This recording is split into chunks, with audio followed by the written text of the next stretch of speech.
오늘은 민수기 25장으로 말씀을 전합니다. 요한계시록 2장에 보면 버가모 교회에 하시는 예수님의 말씀이 있습니다. 니골라당을 조심하라 라는 내용의 이야기들이죠. 그리스도를 믿기만 하면 하나님의 말씀대로 순종하는 삶을 살지 않아도 구원을 받는다라는 이 니골라당, 그럴듯해 보이는 그런 가르치지만 한번 빠지면 벗어나기 어려운 가르침이다, 이렇게 요한계시록은 이야기합니다. 왜냐하면 이 니골라당 교리에서 벗어나려면 세상을 포기해야 되고 성경 말씀에 순종하기로 결정해야 되기 때문입니다.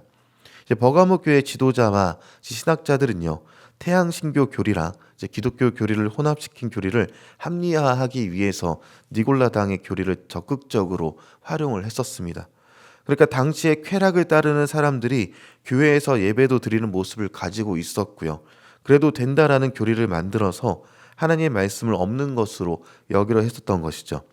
하나님의 말씀과 진리를 타협한 죄를 합리화시키기 위해서 버가모 교회 지도자들은 성도들은 그리스도 안에서 자유를 얻었기 때문에 어떤 하나님의 말씀에 순종할 필요도 없고 어떤 행위에도 얽매이지 않는다, 이런 주장을 했던 것입니다. 그런 그들에게 주님이 하신 말씀이 무엇인가 보면 요한계시록 2장 14절의 말씀인데요. 그러나 내게 두어 가지 책망할 것이 있나니 거기 내게 발람의 교훈을 지키는 자들이 있도다. 발람이 발락을 가르쳐 이스라엘 자손 앞에 걸림돌을 놓아 우상의 제물을 먹게 하였고 또 행음하게 하였느니라, 이렇게 기록하고 있습니다. 예수님께서 버가모 교회에게 하시는 말씀이 있는데 현대 그리스도인들의 모습과 비슷하다라는 것이죠.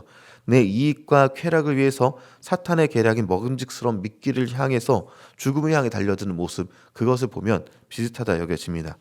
이 요한계시록에서 버가모 교회에게 하신 말씀 중 발람의 교훈, 이런 말이 있습니다. 이 발람의 교훈이요, 사실 오늘 본문 민수기 25장에 기록하고 있는 그런 내용인데요. 민수기 25장에는요, 이스라엘 백성이 시딤에 머물러서 모압 여자들과 음행하고 우상 숭배에 빠져서 바알부올에게 부속 결합되는 내용을 다루고 있습니다.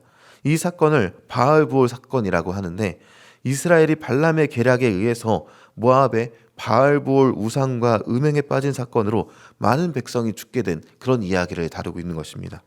이스라엘이 시딤에 머물러 있을 때 일이다 라고 얘기하고 있습니다. 이 시딤이라는 장소는요, 요단강을 건너기 전에 마지막으로 이스라엘이 진을 친 곳이 바로 이 시딤이었습니다. 그리고 신명기에 모세의 설교를 행한 장소이기도 했고 여호수아가 여리고 정탐꾼을 보낸 곳이기도 했습니다. 이 장소는 하나님의 임재와 약속을 경험하는 곳이 바로 이 시딤이라는 장소였던 것이죠. 그런데 그곳에서 하나님의 약속을 저버린 일이 일어나게 된 것입니다. 그렇기 때문에 이 바알부올이라는 그 사건이 일어났을 때 하나님께서는요, 모세에게 백성의 지도자들을 잡아서 태양을 향해 목매어 달도록 이렇게 명하신 것입니다. 그리고 발람의 계략에 바로 바알부올에 가담한 자들을 죽이라라고 명하신 것이죠. 이스라엘이 행한 이 행음은요, 명백한 하나님과의 언약의 파기였었던 것이고요. 그들은 하나님의 진노를 받을 수밖에 없었으며 결국 2만 4천 명이 죽게 된 사건이 오늘 바알부올 사건이다, 이렇게 기록하는 것입니다. 이때 누가 등장하는가? 아론의 손자이자 엘르아살의 아들인 비느하스라라는 인물이 등장합니다. 제사장 비느하스가 한 광경을 보게 되는데 이스라엘 자손이 회막문에서 울고 있을 때 이스라엘의 한 남자가 모세와 이스라엘 회중이 보는 앞에서 미디안 여자를 데리고 집으로 들어가는 장면이 그려지게 됩니다. 그러니까 이제는 거릴 길도 없이 모두가 음행하니까 당당하게 나도 하나님을 떠나고 내 쾌락대로 살겠다 하는 모습을 그 앞에서 보여줬던 것이죠. 현대의 기조가 그러합니다. 모두가 범죄하고 있고 정직하게 살고 성적으로도 정조를 지키는 것은요, 고리타분하고 시대착오적인 것으로 여기려 합니다. 그러나 현대 기조가 어떠하든지 옛날이들로 치부하려 하든지 상관없이요, 우리는 하나님의 앞에서 거르고 지켜야 할 수 있어야 한다는 것이죠. 비느하스는 그 장면을 봤고요, 창을 들고 두 남녀를 따라 장막 안으로 들어가서 두 사람의 배를 꿰뚫어 죽이게 되는 일이 일어났습니다. 그리고 나서 연병이 이스라엘에서 그쳤다라고, 연병으로 죽은 사람이 2만 4천 명이었다라고 이렇게 성경은 기록하고 있습니다. 그가 시므온 족장 시므리와 미디안 족속의 지도자 수르의 딸 고스비를 죽였는데 성경의 표현으로 이 연병이 그쳤고 그로 인해서 비느하스는 그와 그 후손에게 영원한 제사장 직분의 언약인 평화의 언약, 이것을 얻게 되는 것이죠. 이 바알부올 사건은요, 발람의 꾀를 따라 된 것이다 라고 민수기 31장과 요한계시록 2장에서 밝혀줍니다. 발람은 그럼 왜 이런 함정을 팠을까요? 발람은 발락으로부터 아무것도 얻지 못했던 사람이었고요.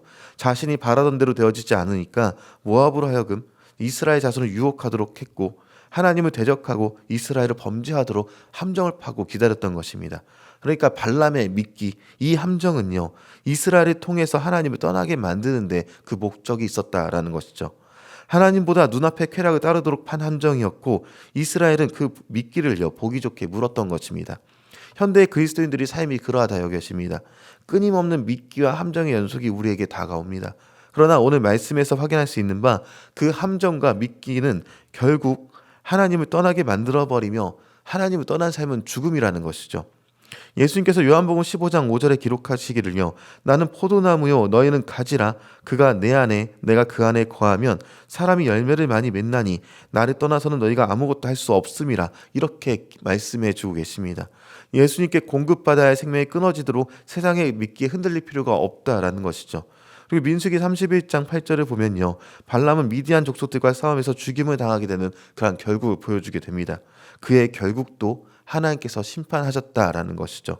발람의 이런 범죄와 악함은요. 유다서에서도 나오고 요한계시록에서도 계속해서 언급이 됩니다. 유다서에서는 하나님을 경외하지 않는 불신의 사람으로서 다시 한번 이야기를 하고 있고 요한계시록에서는 이스라엘 앞에 걸립돌을 놓아 우상의 제물을 먹게 해서 행음하게 한 그 죄에 대한 언급을 이야기하고 있는 것이죠. 이스라엘 사람들은 모압 여자들과 음행을 했습니다. 모압 여자들은 자기의 신들에게 제사를 드릴 때 이스라엘 백성들을 초대해서 그들의 제사로서 성적인 음행을 하였고요.